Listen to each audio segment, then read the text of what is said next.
안녕하세요. 저는 오남매를 키우고 있는 아빠입니다.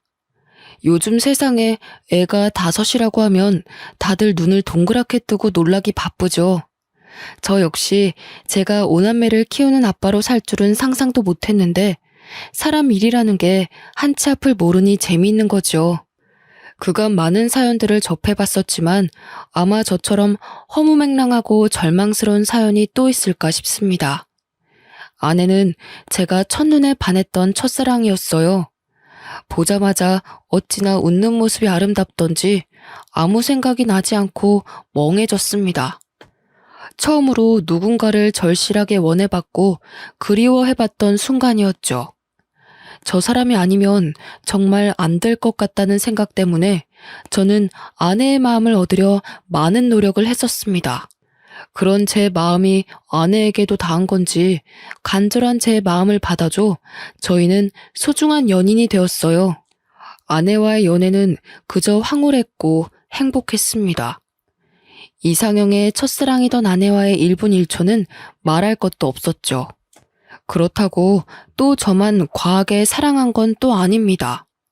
아내 역시 저 못지않게 제게 많은 사랑을 주었고 저희는 남부러울 것 하나 없이 행복한 나날을 보냈어요. 서로가 사회에서 성장해 나가는 모습들을 가장 가까이에서 지켜보며 응원을 해주며 사랑을 키워갔습니다.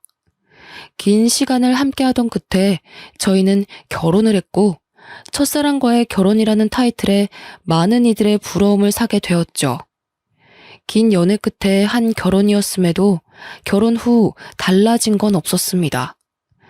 여전히 아내를 보면 설레는 마음이 있었고 이 사람이 내 아내라는 게 믿기지 않을 정도로 참 좋았죠. 이렇다 보니 저희 부부는 사이가 정말 좋았고 동네에서도 지인들 사이에서도 유명한 인꼬 부부였습니다. 결혼 후 바로 아이가 생겼고 그 바람에 아내는 퇴사를 결정한 후 집에서 살림과 육아를 맡아줬어요. 분명 답답하고 힘들 법도 한데 제 아내는 오히려 밖에서 온종일 일하는 저를 더 걱정해줬고 많이도 챙겨줬습니다. 그 어린아이를 키우며 버겁고 힘들 텐데 단 한 번도 저녁 밥상을 대충 차려준 적이 없었죠. 그뿐 아니라 아침에도 손수 따뜻한 밥상을 차려주는 아내였습니다. 엄마로서도 아내로서도 100점이던 사람이었죠. 이런 아내와 토끼 같은 자식을 두고 있으니 솔직히 세상 부러울 게 없었어요. 저를 살아가게 하는 원동력이 바로 제 가족들이었죠. 문제 아닌 문제는 사이가 너무 좋아서 그런지 연달아 쭉 아이를 낳게 되었고 결국 5남매의 부모가 되었다는 겁니다. 저희 부부 모두가 아이를 좋아하고 원했기에 3명 정도를 낳을 생각이긴 했어요. 그러나 이렇게 5남매를 키우게 될 줄은 상상도 못했습니다. 사이도 좋았던 부부가 5남매를 키운다고 하니 주변에서는 엄청난 이슈였고 또 저희 부부를 대단하게 여겨주시더라고요. 요즘 아이 1명 키우는 것도 벅찬 세상에 5을 어떻게 키우냐며 대단하다고 말이죠. 저희 부부가 5남매를 낳고도 걱정 없이 살 수 있었던 건 솔직히 제가 버는 돈으로 충분히 여유 있게 살 수 있었고 아내가 집에서 해주는 살림과 육아 덕분에 가능했습니다. 아내도 저도 각자 맡은 일에 최선을 다했기에 5남매를 키우는 건 솔직히 큰 문제로 다가오지 않았죠. 사실 아내에게 미안한 부분들도 많았습니다. 사업가로 승승장구하면서 가장으로서 역할을 다하느라 애들 곁에 늘 있어주는 아빠가 아니라서 가슴 한켠에는 늘 미안함이 있었죠. 그런 저를 보며 아내는 늘 말해줬습니다. 여보, 요즘 왜 자꾸 말끝마다 미안하다는 말을 하고 그래? 진심으로 미안해서 그렇지. 5남매 키우는 것도 벅찰 텐데 힘든 내색 한 번을 안 하고 군말 없이 살림에 육아에 다 해주니까. 여보, 그렇게 따지면 당신도 쉴 수 있으면서도 안 쉬고 우리 5남매 안 굶기려고 휴무도 없이 일하잖아. 그냥 그렇게 생각해봐. 나도 여보도 각자 역할에 최선을 다하는 거라고 생각해 봐봐. 비교하는 건 아니지만 다른 집 아내들 보면 독박 육아에 모내해서 힘들다고 하는데 당신은 어쩜 그런 게 없냐? 정말 고마워 여보. 에이, 솔직히 오남매에 나까지 먹여 살리려고 노력하는 무거운 당신 어깨만큼 힘들까? 나야 뭐 애들 보고 집에서 살림하는 게 전부인데 뭐. 당신이야말로 늘 고마워. 아내는 정말 외모만큼이나 마음씨도 훌륭했습니다. 이런 아내가 있으니 제가 더 열심히 할 수밖에 없었죠. 그렇게 아내와도 결혼 18년 차가 되었고 이맘때쯤 사업이 더 바빠져서 아내와 소통을 자주 못했습니다. 밤낮 없이 밀려오는 일들을 해결하는 게 꽤 힘들었어요. 이전에는 아무리 바빠도 아내랑 연락할 시간은 있었고 저녁에 잠깐이라도 집에 가서 밥 먹으며 가족들과 시간을 보내고 다시 나와서 일을 했는데 이제는 그럴 수도 없었습니다. 전국을 돌아다니는 일이 자꾸만 생겼고 마음이 쓰였죠. 아무래도 아내에게 아이들 전부를 맡겨두고 제가 자꾸 밖으로 도는 기분이 들었거든요. 아내는 괜찮다며 일이 바쁜 건 좋은 거라고 해줬지만 점점 지쳐가는 아내의 얼굴이 보였습니다. 저 없이 오남매와 사는 게 당연히 힘들 걸 알지만 변해가는 아내의 모습은 왠지 낯설고 생소했어요. 여보, 나야. 연락이 너무 늦었지? 미안해. 밥은 먹은 거야? 애들은 자? 응, 먹었고 다 재웠어. 정말 힘들었겠다. 미안해. 요즘 왜 이렇게 출장 갈 일이 생기는지 모르겠네. 애들은 별일 없지? 내가 다 보고 있는데 별일 있을 게 뭐가 있어, 새삼스럽게. 뭘 그런 걸 물어보고 그래. 왜, 내가 애들 제대로 안 볼 것 같아? 아니야, 여보. 그런 뜻이 아니야. 당신 오늘 너무 힘들었구나. 끊을 테니까 얼른 쉬어. 내일 보자. 왜? 내가 예민한 것 같아? 할 말 있으면 똑바로 말을 해. 사람 짜증나게 하지 말고. 아니야, 여보. 그런 거 아니라 요즘 나 바빠지고 나서 당신이 너무 힘든 게 느껴져서 마음이 불편해. 그냥 힘들면 힘들다고 말해줘, 여보. 가정부나 시터를 고용하던가 뭔가 방법을 찾아보게. 내 살림은 내가 한다고 했지. 그리고 내 새끼들을 왜 남한테 맡겨? 내가 알아서 한다는데 왜 그러냐고, 왜? 그래, 알겠어, 여보. 오늘은 우선 쉬고 내일 얘기하자. 한 번만 더 그딴 소리 해봐. 가만 안 둘 거야. 아내는 확실히 변했습니다. 아무리 화나는 일이 있어도 절대 소리치는 성격이 아니었는데 이때쯤은 조금만 뜻이 달라져도 막 소리를 지르며 사람을 당황시켰죠. 이런 아내의 달라진 모습이 화가 나는 게 아니라 너무 미안했습니다. 오죽 힘들었으면 18년 만에 처음으로 저런 모습을 보일까 싶었거든요. 이런 아내의 변화는 그저 제 마음을 아프게 할 뿐이었고 어떻게든 가정에 소홀하지 말자는 생각을 했습니다.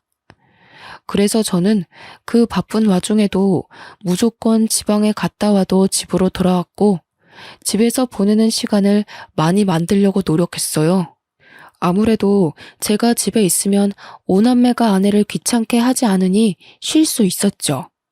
전 아내에게 그런 쉼의 시간을 주고 싶었고 제 마음이 닿은 건지는 모르겠지만 제가 집에 있으면 아내는 늘 안방에 들어가 침대에 누워버렸습니다. 그런 모습에 내심 서운할 때도 있었지만 얼마나 지치면 그럴까 싶어서 아무 말도 하지 않았어요. 18년차 부부라고 하기에는 저희 부부는 아직도 서로 조심하는 부분들이 많았습니다. 18년차가 되면 어느 정도 서로 편해지기도 하고 각자 사생활을 존중해주는 부부들이 많지만 저희는 그렇지 않았죠. 그래서 주위에서 이런 말도 많이 들었습니다. 첫사랑과 결혼하면 18년이 지나도 설레냐는 둥, 여전히 아내가 그렇게 좋냐는 둥 말이죠. 그런데 꼭 첫사랑과 결혼해서 그런 것 같지는 않고 제가 아내를 위하는 마음이 크다 보니 조심스러웠고 그런 제 마음을 아내도 따라줘서 가능했던 것 같습니다. 어떤 문제도 없이 평탄하게 달려온 결혼 생활은 갑작스럽게 금이 가기 시작했어요. 아내가 이상하게 점점 집안일에 소홀해지는 게 느껴졌죠. 처음에는 대수롭지 않게 여겼습니다. 그러나 상황은 정말 심각했어요. 하루는 일을 하고 있는데 애들 학원에서 전화가 온 겁니다. 아, 네. 여보세요? 유니, 미니 아버님 맞으시죠? 네, 맞는데 누구시죠? 아, 네, 아버님. 여기 유니미니 학원인데 어머님이 오늘 픽업을 안 오셔서요. 쌍둥이들 집으로 데려다 주면 되는 걸까요? 네? 애들 엄마가 픽업을 안 갔나요? 아, 우선 제가 20분 내로 애들 데리러 갈 테니 잠시만 부탁드릴게요. 죄송합니다. 오남매를 키우며 단 한 번도 이런 일은 없었습니다. 심지어 아내가 몸져 누워도 아이들 픽업은 꼭 본인이 고집해서 했던 일이죠. 애들이 어느 정도 컸기 때문에 집 앞에 내려줘도 충분히 찾아올 수 있었지만 이건 아내가 강하게 고집하던 부분이라 저 역시 그걸 따라줬었습니다. 그런 아내가 셋째, 넷째 쌍둥이들 픽업을 안 갔다고 하니 놀라웠어요. 저는 급하게 애들 학원으로 가며 아내에게 수차례 전화를 했습니다. 5통째가 되니 그때서야 아내가 전화를 받았죠. 여보, 무슨 일 있는 거야? 지금 어디야? 둥이들 학원에서 전화 왔더라고. 그래서 급하게 내가 픽업 가고 있어, 지금. 아, 그럼 해결됐잖아. 왜 전화를 그렇게까지 해? 당신 의처증 있어? 뭐? 뭐라고 한 거야, 지금? 의처증이라니. 당신이 한 번도 이런 적이 없는데 전화도 안 받으니 놀랄 수밖에 없잖아. 내가 애야? 애도 아닌데 뭘 그렇게 걱정을 하는데. 나한테 집착 좀 하지 마. 숨 막혀 죽겠으니까. 당신 정말 말을 그렇게밖에 못해? 어떻게 그럴 수 있어? 그 짧은 시간 동안 내가 얼마나 걱정했는 줄 알아? 알겠다고. 근데 가고 있다며. 근데 어쩌라고. 뭐? 당신 정말 요즘 왜 그래? 힘든 게 있으면 말을 하라고 했잖아. 당신이 말하면 내가 안 들어주는 것도 아닌데 왜 자꾸 삐딱하게 나오는 거야? 아, 됐어. 그냥 나도 좀 놀고 싶고 쉬고 싶어서 그래. 됐니? 그냥 냅둬. 내가 알아서 할 테니까. 그런 무책임한 소리가 어디 있어. 당신이 놀고 싶고 쉬고 싶으면 애들 케어를 누가 해? 그러니까 내가 애들 시터 고용해서 맡기자고 했는데 그것도 싫다며. 그래놓고 애들 내팽개치고 놀고 싶다는 말이 나와? 더 할 말 없으니 그만 좀 떽떽거려. 짜증나 죽겠네. 이날은 결혼 생활 중 가장 잊을 수 없는 날로 기억되었습니다. 한 번도 못 본 아내의 여러 모습을 봤던 날이었죠. 급한 대로 애들을 픽업해 집으로 간 후 저는 생각이 많아졌습니다. 그제서야 바빠서 제대로 직면하지 못했던 집안 꼴이 보였어요. 늘 아이들 먹거리와 간식거리, 그리고 밑반찬으로 가득 차 있던 냉장고는 텅텅 비다 못해 음료수와 인스턴트로만 가득 차 있더군요. 그뿐 아니라 집안 상태는 엉망이었고 설거지는 가득했습니다. 그걸 하나하나 치우며 가까이에서 보니 집안 상태는 최악이었어요. 여기서 제가 충격을 받은 건 아이들끼리 하는 대화를 듣고였습니다. 첫째와 둘째는 고등학생, 중학생이라서 본인들 의견을 확실하게 말하고 표현할 수 있는 나이였죠. 야, 최솔, 너 어제 엄마랑 이야기해봤어? 아니, 해보려고 했는데 엄마가 집에 안 왔잖아. 오빠, 그냥 내 생각에는 아빠한테 말하는 게 좋을 것 같아. 솔직히 지금 이 상황을 좀 봐봐. 이건 아니잖아. 나도 아빠한테 말하고 싶은데 엄마랑 아빠 대판 싸울까봐 그렇지. 아, 모르겠다. 진짜 엄마 요즘 왜 그럴까? 내가 친구한테 말했는데 자기네 엄마랑 아빠도 이러다가 이혼했대. 엄마가 바람핀 거 걸려서. 야, 최솔, 말 함부로 하지 마. 네 친구네 집이랑 우리 집이랑 같아? 엄마는 그냥 잠깐 방황하시는 거겠지. 엄마가 그럴 사람이냐? 아니, 솔직히 난 이상한 게 한두 가지가 아니야. 오빠는 남자라서 잘 모르겠지만 뭔가 동생들도 다 뭔가 아니야, 됐다. 첫째와 둘째의 대화는 머리를 한 대 얻어맞은 것처럼 충격적으로 다가왔습니다. 순간적으로 애들 방문을 확 열고 들어가 무슨 말이냐고 물어볼까 싶었지만 전 그러지 않았어요. 제 머릿속이 너무 복잡해서 이것들을 정리할 시간이 필요했죠. 생각해보니 아내는 단 한 번도 본인 입장을 내세워 본 적이 없었습니다. 늘 제가 원하는 대로 하려고 했고 아이들이 원하는 대로 살았던 사람이었죠. 그런 사람이 갑자기 이렇게 돌변한 건 단순한 이유는 아니겠다 싶었고 전 생각에 잠겨버렸습니다. 어쩌면 아내가 저에 대한 마음이 식어버려 더는 결혼 생활을 유지하고 싶지 않을 수 있겠다는 극한의 상황까지 가버렸죠. 하지만 멍청하게도 저는 아내에 대한 마음이 변한 게 하나 없었고 아내가 저렇게 된 게 전부 제 탓 같았습니다.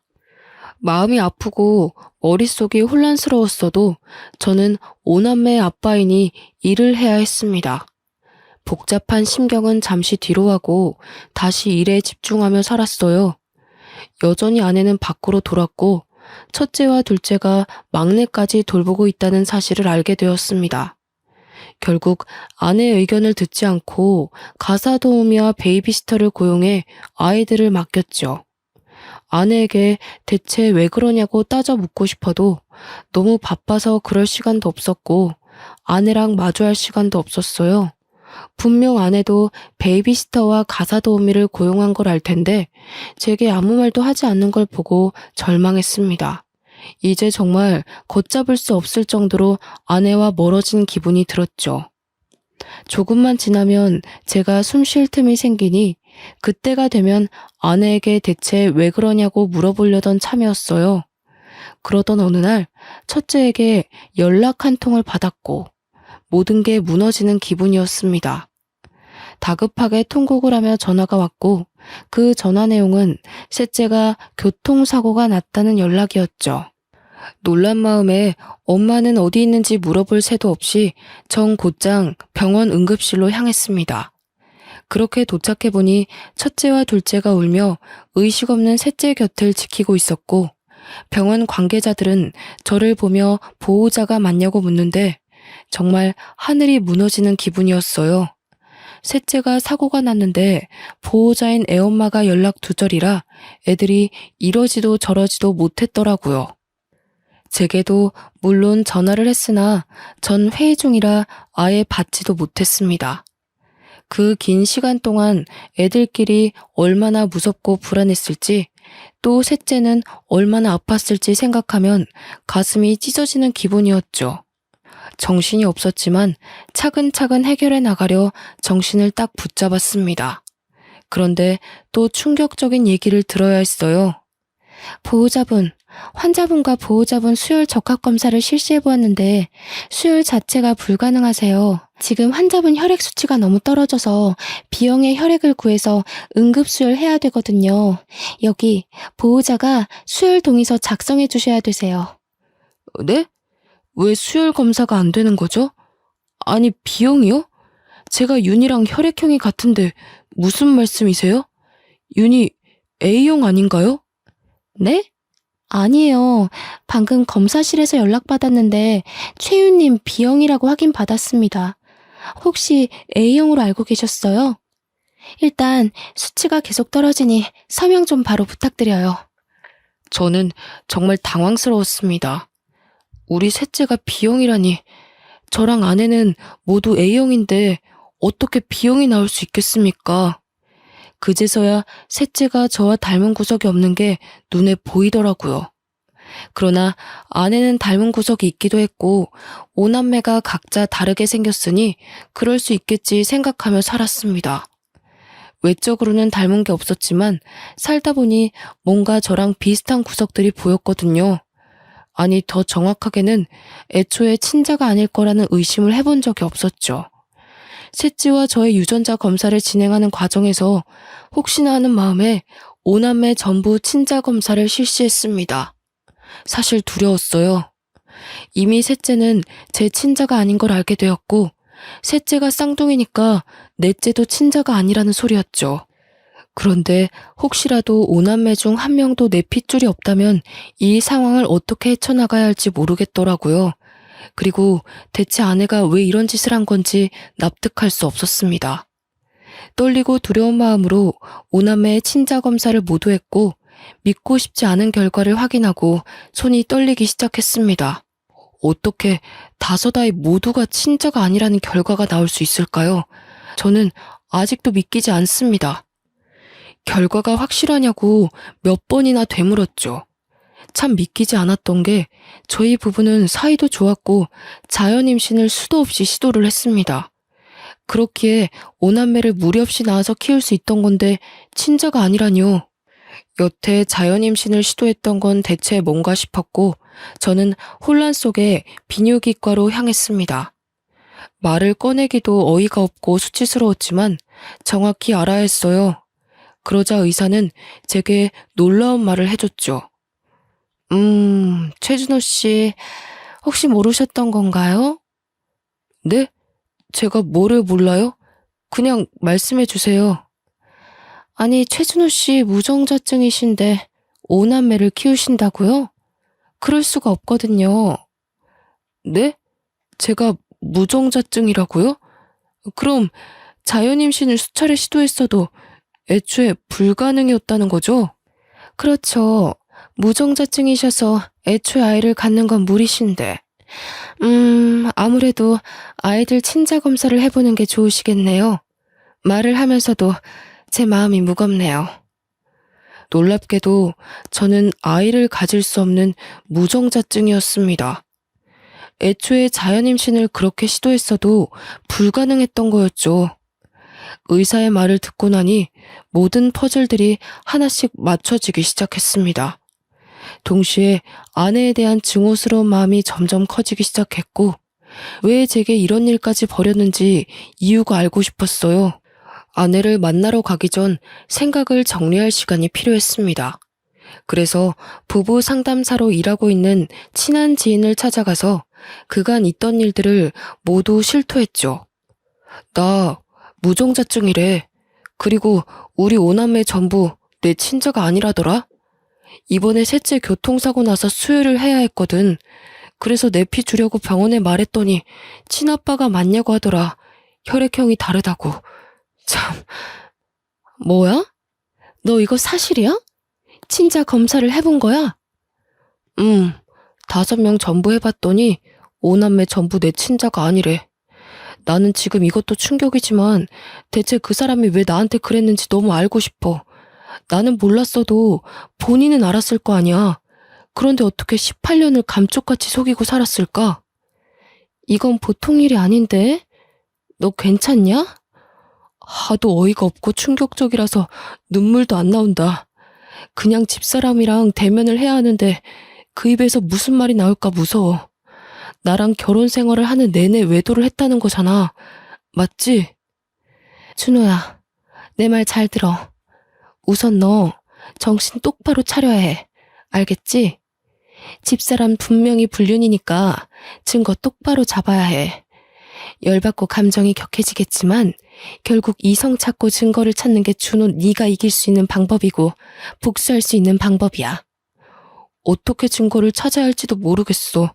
그냥 머릿속이 백지처럼 새하얘. 내가 아는 탐정이 있거든? 내 지인인데 정말 합법적으로 증거 잘 찾아주니까 그쪽 도움 받아봐. 내가 말해둘게. 알겠지? 혼란스러워 아무 생각도 할 수 없었던 저였지만 지인의 도움으로 조금씩 자리를 잡아가게 되었습니다. 아내에게 왜 그랬냐고 당장이라도 따져묻고 싶었지만 지인과 대화를 해보니 증거를 찾는 게 우선이라는 생각이 들었죠. 그래서 열받고 분하지만 증거를 찾을 때까지는 입을 다물고 있기로 했어요. 솔직히 많은 생각이 들었습니다.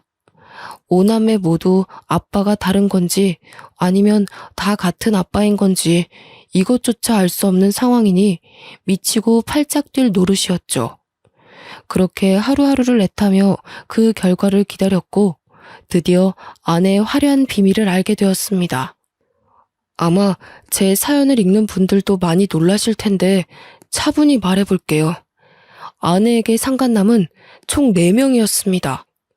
여기서 멈추지 않았던 충격은 이 4명의 상간남들이 전부 저희 집 맞은편 아파트에 살고 있었죠.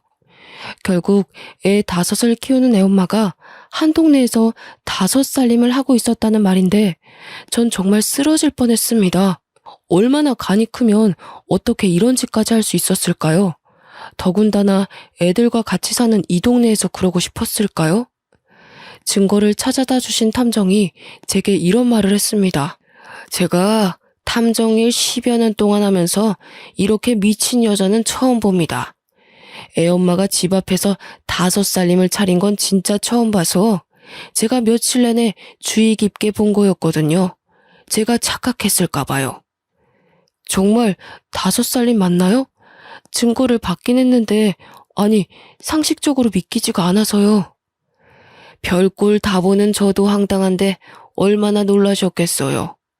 다른 거 다 필요 없고 얼른 이 증거로 상간남 소송 싹 다 해버리고 이혼하세요. 저 여자는 고쳤을 것도 없어 보입니다. 본인의 일이 저렇게 불륜 저지르는 사람들 증거를 찾아주는 일이지만 이런 수준은 처음 봤다며 많이 놀라더군요. 그 놀라는 모습을 보고 있자니 제가 더 마음이 불편했습니다. 탐정이 힘들게 찾아준 4명의 상간남 머리카락을 저희 자식들과 친자 검사를 실시했습니다. 어이가 없어서 말이 나오지도 않았어요. 이 상간남들이 전부 우리 5남매 친부들인데 하나같이 모두 화려하더군요. 첫째 아들의 친부는 우리 집 앞집에 살고 있던 노총각이었죠. 앞집에 사는 사람이라 한두 번 마주친 게 아니라 더 소름 끼쳤습니다. 심지어 우리 첫째랑도 마주친 적도 있었고 놀이터에서 노는 저희를 보며 애가 참 잘생겼다고 놀아준 적도 있었어요. 지금 와서 생각해보면 저랑 애만 빼고 둘은 아주 스릴 넘치는 짓거리를 하며 그 더러운 관계를 유지했더라고요. 첫째 친부의 정체를 알고 나자 온몸에 힘이 빠졌지만 아직도 들을 상간남들이 너무 많이 남아서 멍하니 들었습니다. 둘째 딸아이는 우리 집 윗윗집에 살고 있는 60대 유부남이라고 하더군요. 이 집은 제가 또 잘 알아서 눈물이 날 것 같았습니다. 60대 부부가 참 열정이 넘쳤고 자주 마주치게 되어 저희 집에서도 그 집에서도 함께 술자리를 자주 가졌었죠. 제가 형님, 형수님 하며 깍듯하게 대했고 서로 참 잘 지냈는데 어떻게 이런 일이 생길 수 있는 건지 모르겠더라고요. 심지어 아내가 둘째 임신했을 때 그 형님과 형수님이 저 대신 아내를 잘 챙겨주셔서 비싼 선물도 자주 해드렸었습니다. 그런데 지금 와서 보니 형님은 지혜를 임신한 아내를 챙겼던 거였죠. 저와 형수님을 제대로 기만한 거였습니다. 세상에 믿을 사람 하나도 없다지만 어떻게 이런 일이 있을 수 있을까요? 저는 둘째 친부의 정체를 듣고 참았던 눈물이 쏟아졌고 멘탈이 무너졌습니다. 더는 버틸 수 없었고 듣고 싶지도 않았죠. 그러나 너무 야속하게도 들어야 했고 알아야 했습니다. 셋째, 넷째, 우리 쌍둥이들 친부는 맞은편 아파트에 살고 있는 20대 건장한 청년인데 아마 눈마저 어떻게 불륜을 저지르다 애가 생긴 것 같았습니다. 그러다 관계가 유지가 되었던 것 같았죠. 이쯤 되니 아내의 능력에 무한한 박수라도 쳐주고 싶더군요. 마지막 우리 막내 친부는 아파트 헬스장에서 만난 30대의 몸 좋은 트레이너였는데 이건 제가 이어준 사이 같아서 절망했네요. 아내가 체력적으로 많이 힘들어하고 애들 보느라 답답해하는 게 마음이 불편해서 아파트 상가에 있는 헬스장이라도 가라고 돈까지 쥐어줬거든요. 가기 싫다는 아내에게 꼭 가서 운동하라며 다그쳤죠. 아내가 우울증이 올까봐 어디라도 나가서 조금 움직였으면 하는 마음이었는데 거기서 트레이너랑 눈이 맞아 막내가 태어날 줄은 몰랐죠. 노총각의 60대 유부남의 20대 청년의 30대 트레이너까지. 한 동네에서 이렇게 바람을 피는 것도 아주 대단하다 싶었습니다. 능력이 아주 좋은 거겠죠? 저는 자리를 깔아줘도 못할 것 같았거든요. 눈이 확 뒤집혔고 충격을 너무 많이 받아서 말도 제대로 못하고 있었는데 아내가 집으로 왔습니다. 한동안 외박도 말없이 하고 집안일은 아예 손을 떼버렸고 애들도 제대로 보지 않았죠. 아내가 오면 다툴 게 뻔했고 이 놀라운 사실을 애들이 듣기는 원치 않았습니다. 혹시 몰라 이웃집에 나눠서 애들을 맡겨뒀고 불 꺼진 집에 조용히 앉아있으니 아내가 놀라서 먼저 말을 하더군요. 아, 깜짝아. 뭐야, 집에 있으면서 인기척도 안 내고 불은 왜 다 끄고 있어? 애들은. 이게 뭐냐? 당신 눈으로 직접 봐봐. 아주 재밌던데? 뭐야? 당신 나 미행이라도 한 거야? 어떻게 이 사진들이 다... 내가 시간이 남아 돌아? 이딴 더러운 짓 하는 아내 미행이나 하고 다니게? 너 정말 화려하더라. 너무 더러워서 말도 못 꺼내겠다. 노총각의 60대 유부남의 20대 남자의 30대 트레이너까지. 당신 대단하더라. 여보, 그게 내가 다 설명할 테니까 기회를 줘. 응? 무슨 설명이 필요해. 애 5을 낳은 엄마가 한 동네에서 5살림을 하고 있었는데. 안 그래? 나 하나만 좀 물어보자. 나한테 대체 왜 그런 거냐? 내가 당신을 좋아해주니까 만만했어? 난 좀 머저리 같으니까 남편으로 두고 당신은 욕구 풀고 다닌 거야? 여보, 정말 그런 거 아니야. 웃기지 마. 뭐가 아닌데 대체. 애가 5인데 내 친자식이 한 명도 없다는 걸 어떻게 받아들일까? 어? 너는 내가 가만 안 둘 거야. 날 기만한 죄도 있지만 5남매들 인생도 꼬이게 한 죄값 내가 받게 해줄 거라고. 애들이 당신 실체를 알아봐. 얼마나 충격 먹겠냐? 어? 나도 애들이 누구 애인지 몰랐다고. 한두 명이어야 나도 계산하지. 한 명도 당신 친자가 없는 건 나도 몰랐다고. 아, 물론 섞인 건 알았지만 진짜 몰랐다고 나도. 미친 소리 하고 있네. 당신이 사람이냐? 짐승이지.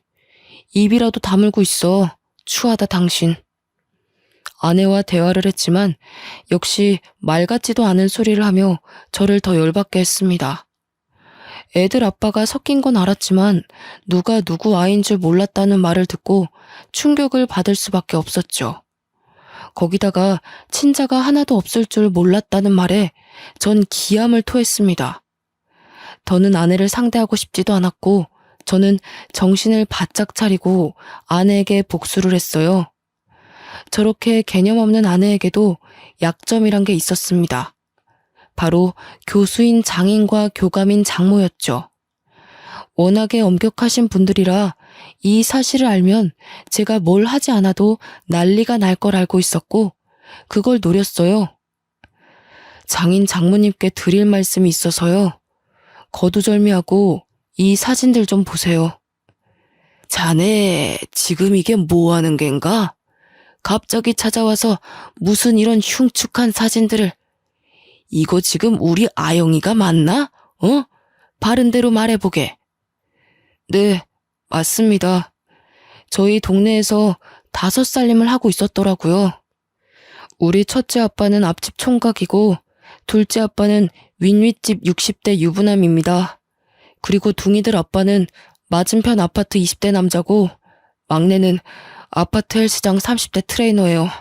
한마디로 제 자식은 하나도 없다는 말입니다. 뭐야? 이게 사실인가 자네? 네, 사실이죠.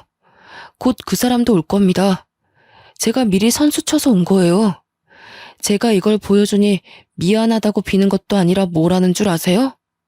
애들이 섞여 있는 줄은 알았지만 누가 누구애인지는 몰랐다고 하던데요. 심지어 제 친자식이 아예 없을 줄은 몰랐다고 변명까지 했습니다. 이런 망할 것 같으니라고. 당신 뭐해? 당장 전화해서 집으로 튀어오라고 해. 안 그래도 전화 중이에요. 모든 얘기를 듣고 증거들을 본 장인 장모는 난리도 아니셨죠. 교육자 집안에 이런 오점은 있을 수 없다며 아내를 호적에서 파내고 쫓아냈습니다.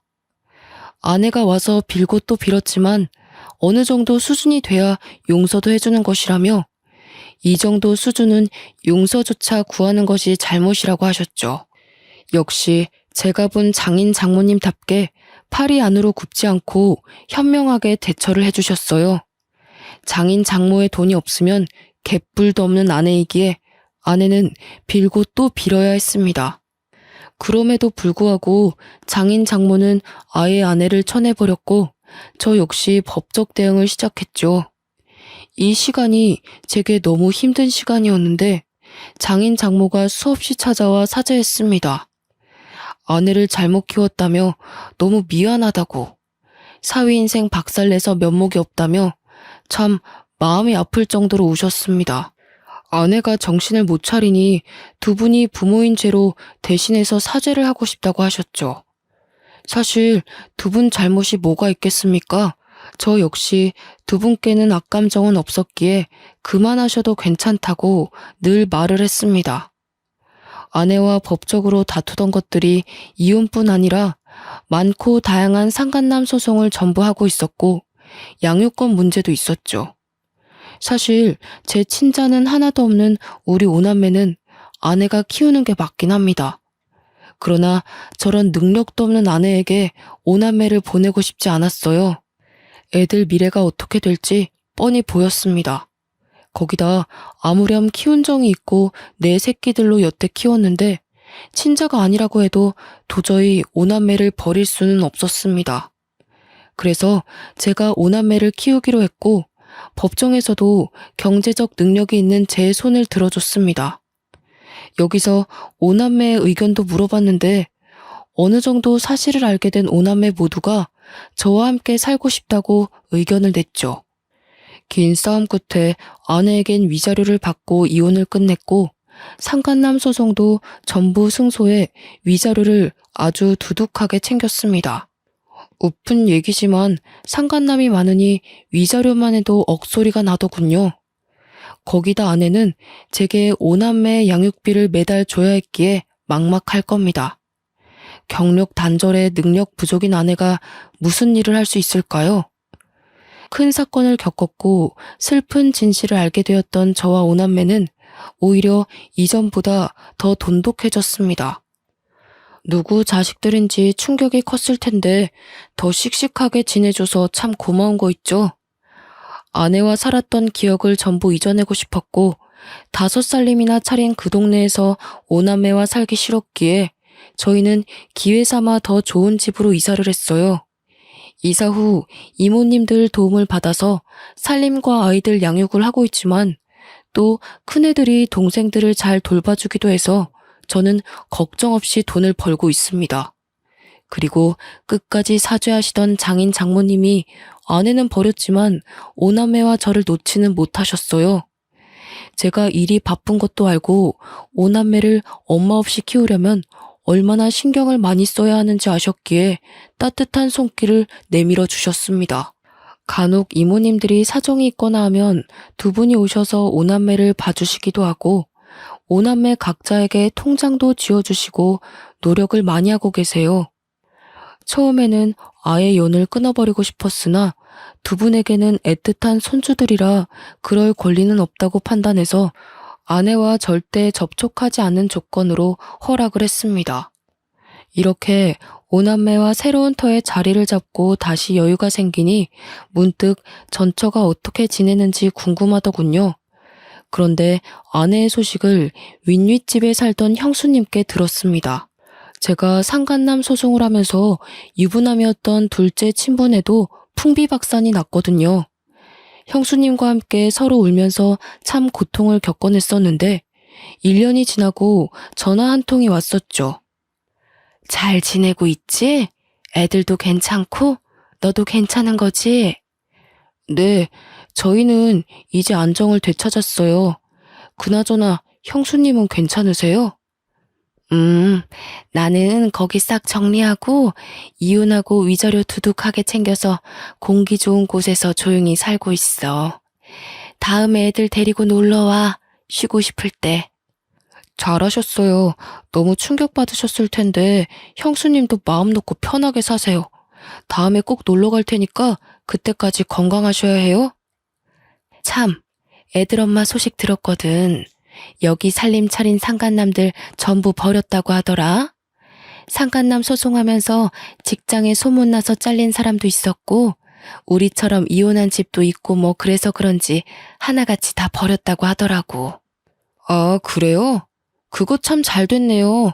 쌤통이네요. 더 쌤통은 친정에서도 버림받았잖아. 그래서 지금 오갈 곳도 없고 돈도 없어서 숙식 제공해주는 식당에서 설거지하고 뭐 그런가 봐. 5살림하며 화려하게 살던 게 아주 꼴 좋더라. 우연히 들은 전처의 소식은 한편으로는 불쌍하면서도 쌤통이었습니다. 그러게 조용히 잘 살지 왜 그렇게 무모한 짓을 해서 팔자에도 없는 고생을 하며 살까 싶었죠. 저는 지금도 앞으로도 5남매만을 위해 살 겁니다. 주변에서는 그렇게까지 왜 책임을 지냐고 하지만 누가 뭐라고 해도 제 자식들이거든요. 제 사연을 끝까지 봐주신 분들도 왜 친자가 아닌데 키우냐는 말보다는 5남매와 제 앞날을 응원해 주시길 바랄게요. 긴 사연 들어주셔 감사드리고 돌다리도 두들겨 보고 건너자고요 우리.